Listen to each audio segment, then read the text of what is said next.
3 jenis perselingkuhan. Perselingkuhan identik dengan hadirnya orang ketiga dan melibatkan hubungan secara fisik dengan orang ketiga tersebut. Seseorang akan dikatakan berselingkuh dari pasangannya apabila dia melakukan hubungan seksual dengan orang yang bukan pasangannya. Tapi faktanya selingkuh itu bukan hanya tentang hubungan seksual atau tentang berhubungan fisik lainnya saja ya.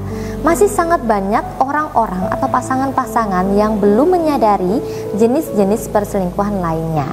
Jenis-jenis perselingkuhan yang harus diketahui dan disadari. Yang pertama, selingkuh secara emosional. Nah, jenis perselingkuhan ini berarti ada keterikatan emosional kepada orang yang bukan pasangannya. Selingkuh emosional ini umumnya hanya ada tindakan berkomunikasi secara mendalam dan sangat intim. Misalnya seperti curhat masalah pribadi yang sangat intim dengan lawan jenis tanpa diketahui pasangan. Lebih sering menghabiskan waktu untuk mengobrol dengan yang bukan pasangan, memberikan perhatian lebih pada yang bukan pasangan. Selingkuh jenis ini kadang tidak disadari awal mulanya, memang terlihat sepele, dan beberapa orang menganggap hal ini adalah hal yang lumrah terjadi. Tapi tanpa disadari, jika selingkuh emosional ini dibiarkan tentu akan mengarah kepada hal yang lebih intim yang mengancam keharmonisan rumah tangga. Tidak menutup kemungkinan keharmonisan rumah tangga akan hancur seiring dengan meningkatnya intensitas komunikasi yang terjadi. Kemudian yang kedua, selingkuh secara digital melalui aktivitas media sosial. Di era sosial media seperti sekarang ini, seseorang bisa dengan sangat mudah terlibat hubungan selingkuh digital. Misalnya, menghabiskan waktu menikmati dan menyukai postingan wanita lain, berkomentar atau mengirim pesan pribadi dengan pesan yang menunjukkan ketertarikan. Jika sudah melakukan hal ini sudah termasuk selingkuh ya. Nah, kemudian yang ketiga, selingkuh secara objek.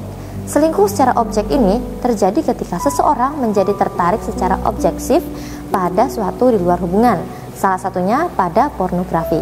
Ketertarikan obsesif pada pornografi dapat merusak keharmonisan rumah tangga karena selain mengganggu kesehatan mental, juga bisa membuat pasangan jadi tidak nyaman ya. Dengan kecanduan pornografi ini dapat menyebabkan seseorang akan tidak terangsang lagi pada pasangannya. Dan ini tentu membuat pasangan tidak nyaman, merasa tidak dibutuhkan, merasa diabaikan, dan merasa tidak percaya diri. Hal ini kemudian menimbulkan pertengkaran dalam rumah tangga. Kemudian yang keempat, perselingkuhan finansial. Dalam hal ini sangat banyak sekali para suami yang tidak jujur tentang keuangan pada istri. Bilang sama istri dapat sekian, tapi ternyata ada jumlah lain yang disembunyikan.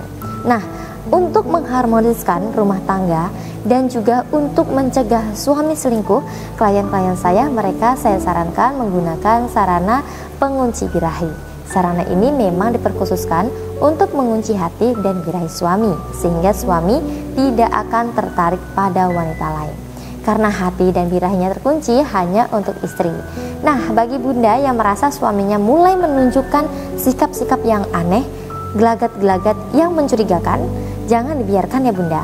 Jangan sampai diam-diam si suami ternyata punya wanita lain. Nah, bagi bunda yang sedang memiliki masalah dalam rumah tangga dan ingin mengunci hati dan birahi suami, bunda bisa langsung konsultasi dengan saya.